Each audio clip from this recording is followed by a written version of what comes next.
Okay, here's how to edit the text. I'll use this front page one, but they're both the same. First you open it, and because I don't own your font or have it on my machine, it's going to ask me to resolve it. I'm just going to substitute another font for now. If you don't want it to change the font, you got to buy this font or get it from somewhere and install it on your computer, and you won't get this error. I'll resolve that, and you can see the font's changed a little bit. So this one, you have layers here. Okay, if you're missing the layers panel, make sure you're in the Windows Workspace Essentials, and then if you still don't have it, go down and go to Workspace and say Reset Essentials, and it'll reset the workspace for you.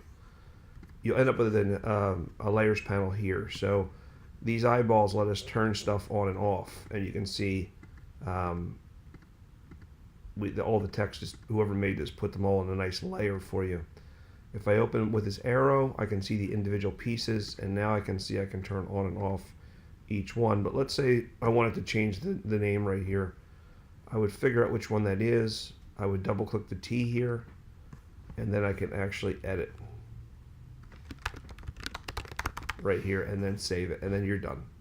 All right, hope that helps.